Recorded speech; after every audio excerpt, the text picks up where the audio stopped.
السلام علیکم ورحمۃ اللہ وبرکاتہ۔ آج کا عنوان ہے حضرت عائشہ صدیقہ رضی اللہ تعالیٰ عنہ کے آنسو، پارٹ نمبر 2۔ بسم اللہ الرحمن الرحیم۔ اور میں مہینہ بھر تک بیماری میں گھر میں ہی رہی، نہ میں نے کچھ سنا، نہ کسی نے مجھ سے کہا۔ جو کچھ غل غپاڑا لوگوں میں ہو رہا تھا میں اس سے بے خبر تھی۔ البتہ میرے دل میں یہ خیال بسا اوقات گزرتا تھا کہ رسول اکرم صلی اللہ علیہ وسلم کی مہر و محبت میں کمی کی کیا وجہ ہے۔ بیماری میں عام طور پر جو شفقت حضور اکرم صلی اللہ علیہ وآلہ وسلم کو میرے ساتھ ہوتی تھی، اس بیماری میں وہ بات نہ پاتی تھی۔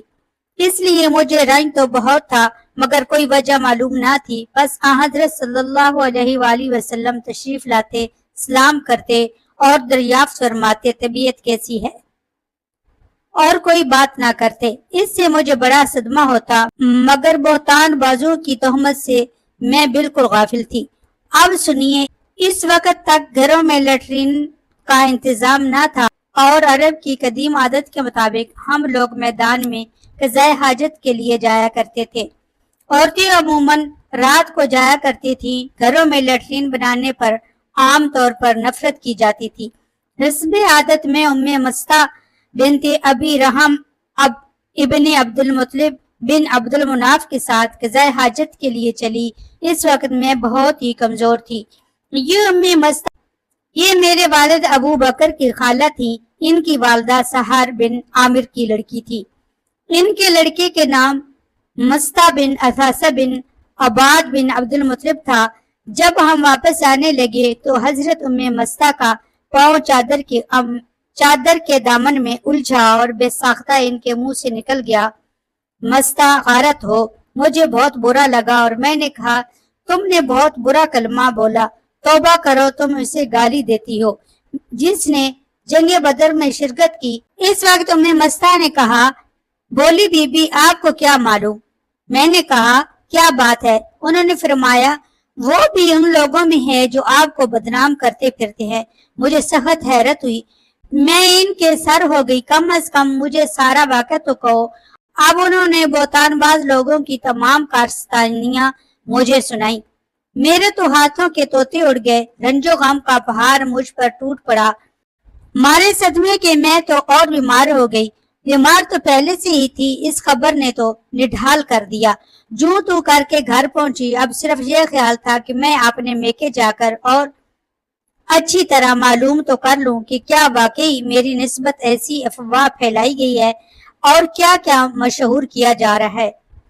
اتنے میں رسول اکرم صلی اللہ علیہ وسلم میرے پاس تشریف لائے اور سلام کیا اور دریافت فرمایا کہ کیا حال ہے۔ میں نے کہا، اگر آپ اجازت دے تو میں اپنے والد ابو بکر کے ہاں ہو آؤں۔ آپ صلی اللہ علیہ وسلم نے اجازت دے دی۔ میں یہاں آئی، اپنی والدہ سے پوچھا کہ اماں جان، لوگوں میں میرے متعلق کیا باتیں پھیل رہی ہیں؟ انہوں نے فرمایا، بیٹی یہ تو نہایت معمولی بات ہے، تم اتنا اپنا دل باری نہ کرو۔ کسی شخص کی اچھی بیوی جو اسے محبوب ہو اور اس کی سوکنے بھی ہوں، وہاں ایسی باتوں کا کھڑا ہونا تو لازم امر ہے۔ میں نے کہا، سبحان اللہ، کیا واقعی لوگ میری نسبت ایسی افواہیں اڑا رہے ہیں؟ اب تو مجھے رنج و غم نے اس قدر گھیرا کہ بیان سے باہر ہے۔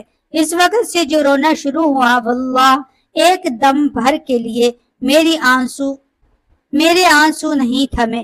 میں سر جھکائے روتی رہی۔ کہاں کا کھانا پینا، کہاں کا سونا جاگنا اور کہاں کی بات چیت، بس رنج و الم اور رونا ہے اور میں ہوں۔ ساری رات اسی حالت میں گزری کہ آنسوؤں کی لڑی نہ ٹوٹی۔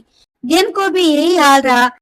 حضرت صلی اللہ علیہ وسلم نے حضرت علی کو اور اسامہ بن زید کو بلایا۔ وحی میں دیر ہوئی۔ خدا تعالیٰ کی طرف سے آپ صلی اللہ علیہ وسلم کو کوئی بات معلوم نہ ہوئی تھی، اس لیے آپ نے ان دونوں حضرات سے مشورہ کیا کہ آپ مجھے الگ کر دیں یا کیا کریں۔ حضرت اسامہ نے صاف کہا کہ اے اللہ کے رسول، ہم آپ کی اہلیہ پر کوئی برائی نہیں جانتے۔ ہمارا دل تو ان کی معصومیت، عزت اور شرافت کی گواہی دینے کے لیے حاضر ہے۔ حضرت علی رضی اللہ تعالیٰ عنہ نے جواب دیا کہ یا رسول اللہ، خدا تعالیٰ کی طرف سے آپ کو کوئی تنگی نہیں، عورتیں ان کے سوا بھی بہت ہیں۔ اگر آپ گھر کی خادمہ سے پوچھیں تو آپ کو صحیح واقعہ معلوم ہو سکتا ہے۔ آپ صلی اللہ علیہ وسلم نے اسی وقت گھر کی خادمہ حضرت بریرہ رضی اللہ تعالیٰ عنہ کو بلوایا اور ان سے فرمایا کہ عائشہ کی کوئی بات شک و شبہ والی کبھی بھی دیکھی ہو تو بتاؤ۔ بریرہ رضی اللہ تعالیٰ نے کہا کہ اس خدا کی قسم جس نے آپ صلی اللہ علیہ وسلم کو حق کے ساتھ مبعوث فرمایا ہے، میں نے ان سے کوئی بات کبھی اس قسم کی نہیں دیکھی۔ ہاں صرف یہ بات ہے کہ کم عمری کی وجہ سے ایسا ہو جاتا ہے کہ کبھی کبھی گوندا ہوا آٹا یوں ہی رکھا رہتا ہے اور بی بی سو جاتی تو بکری آ کر آٹا کھا جاتی۔ اس کے سوا میں نے ان کا کوئی قصور کبھی نہیں دیکھا، چونکہ کوئی ثبوت اس واقعہ کا نہ ملا۔ اس لیے اسی دن رسول اکرم صلی اللہ علیہ وسلم منبر پر کھڑے ہوئے اور مجمع سے مخاطب ہو کر فرمایا، کون ہے جو مجھے اس شخص کی ایذاؤں سے بچائے جس نے مجھے ایذائیں پہنچاتے اب تو میری گھر والیوں کے بارے میں بھی مجھے ایذائیں پہنچانی شروع کر دیں۔ واللہ میں جہاں تک میں جانتا ہوں مجھے اپنی گھر والیوں میں سوائے بھلائی کے کوئی چیز معلوم نہیں۔ جس شخص کا نام یہ لوگ لے رہے ہیں میری دانست میں تو اس کے متعلق بھی سوائے بھلائی کے اور کچھ نہیں۔ وہ میرے ساتھ ہی گھر میں آتا تھا۔ یہ سنتے ہی حضرت سعد بن معاذ کھڑے ہو گئے، فرمانے لگے، اللہ کے رسول میں موجود ہوں، اگر وہ قبیلہ اوس کا شخص ہے تو ابھی ہم اس کی گردن تن سے جدا کرتے ہیں، اور اگر وہ ہمارے خزرج بھائیوں میں سے ہے تو بھی آپ جو حکم دے ہمیں اس کی تعمیل میں کوئی عذر نہ ہوگا۔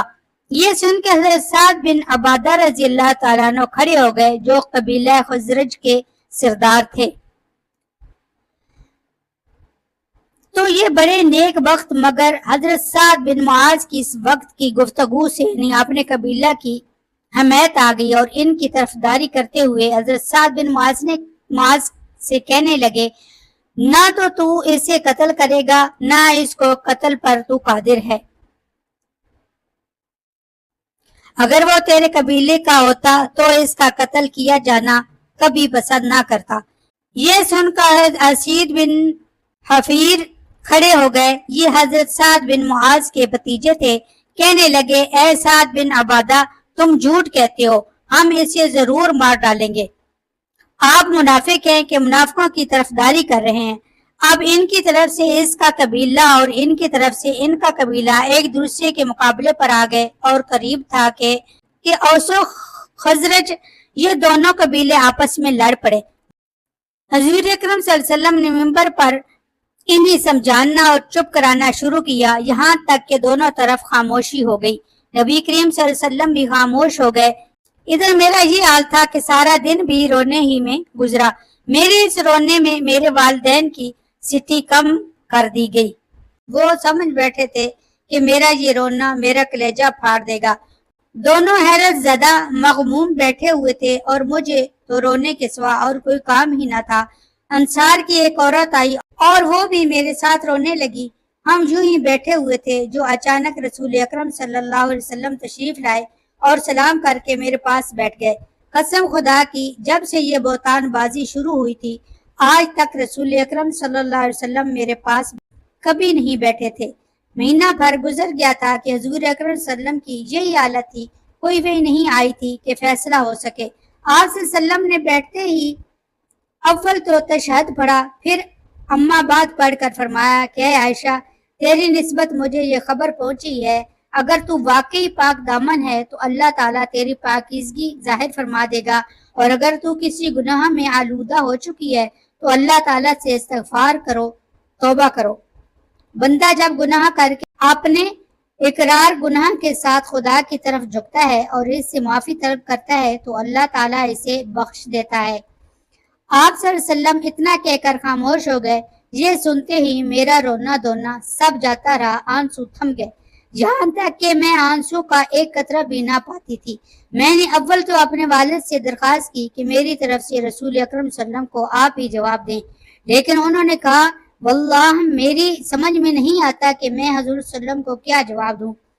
اب میں نے اپنی والدہ کی طرف دیکھا اور کہا آپ رسول صلی اللہ علیہ وسلم کو جواب دیں، لیکن انہوں نے بھی یہی کہا۔ میں نہیں سمجھ سکتی کہ میں کیا جواب دوں۔ آخر میں خود ہی جواب دینا شروع کیا۔ میری عمر کچھ ایسی بڑی تو نہ تھی اور نہ مجھے زیادہ قرآن حفظ تھے۔ میں نے کہا آپ سب نے ایک بات سنی اور اسے اپنے دل میں بٹھا لیا، گویا سچ سمجھ لیا، اور اب اگر میں کہوں گی کہ میں اس سے بالکل بری ہوں، اور خدا خوب جانتا ہے کہ واقعی میں اس سے بالکل بری ہوں، لیکن تم لوگ نہیں مانو گے۔ ہاں، اگر میں کسی امر کا اقرار کر لوں، حالانکہ خدا تعالیٰ کو خوب علم ہے کہ میں بالکل بے گناہ ہوں، تو تم ابھی مان لو گے۔ میری اور تمہاری مثال تو بالکل۔ حضرت ابو یوسف کا یہ قول ہے، فَاصْبِرْ جَمِيلٌ وَاللَّهُ الْمُسْتَعَانُ عَلَىٰ مَا تَصِفُونَ۔ پس صبر ہی اچھا ہے جس میں شکایت کا نام ہی نہ ہو، اور تم جو باتیں بناتے ہو ان میں اللہ تعالیٰ ہی میری مدد کرے۔ اتنا کہہ کر میں نے کروٹ پھیر لی اور اپنے بستر پر لیٹ گئی۔ بخدا مجھے یقین تھا کہ چونکہ میں پاک ہوں، اللہ تعالیٰ میری برات اپنے رسول اکرم صلی اللہ علیہ وسلم کو ضرور معلوم کرا دے گا، لیکن یہ تو میرے گمان میں بھی نہیں تھا کہ میرے بارے میں قرآن کی آیتیں نازل ہوں گی۔ میں اپنے آپ کو اس سے بہت کم تر جانتی تھی۔ ہاں، مجھے زیادہ سے زیادہ یہ خیال ہوتا تھا کہ ممکن ہے کہ خواب میں اللہ تعالیٰ حضور اکرم صلی اللہ علیہ وسلم کو میری برات دکھا دے۔ واللہ ابھی تو نہ رسول اکرم صلی اللہ علیہ وسلم اپنی جگہ سے ہٹے تھے اور نہ ہی گھر والوں میں سے کوئی گھر کے باہر نکلا تھا۔ حضور اکرم صلی اللہ علیہ وسلم پر وحی نازل ہونا شروع ہو گئی اور چہرے پر وہی نشان ظاہر ہوئے جو وحی کے وقت ہوتے تھے، اور پیشانی مبارک سے پسینے کی پاک بوندیں ٹپکنے لگی۔ سخت سردی میں بھی وحی کے نازل ہونے کی یہی کیفیت ہوا کرتی تھی۔ جب وحی اتر چکی تو ہم نے دیکھا کہ حضور اکرم صلی اللہ علیہ وآلہ وسلم کا چہرہ ہنسی سے شگفتہ ہو رہا ہے۔ سب سے پہلے آپ صلی اللہ علیہ وسلم نے میری طرف دیکھ کر فرمایا، البشرا یا عائشہ، عائشہ خوش ہو جاؤ، اللہ تعالیٰ نے تمہاری برات نازل فرما دی۔ اسی وقت میری والدہ نے فرمایا کہ بیٹی حضور اکرم صلی اللہ علیہ وسلم کے سامنے کھڑی ہو جا۔ میں نے جواب دیا کہ واللہ نہ تو میں آپ صلی اللہ علیہ وسلم کے سامنے کھڑی ہوں گی اور نہ سوائے اللہ تعالیٰ کے کسی اور کی تعریف کروں گی۔ اسی نے میری برات اور پاکیزگی نازل فرمائی ہے، اس لیے میں تو اسی کی تعریف کروں گی اور اسی کا شکر ادا کروں گی۔ سبحان اللہ۔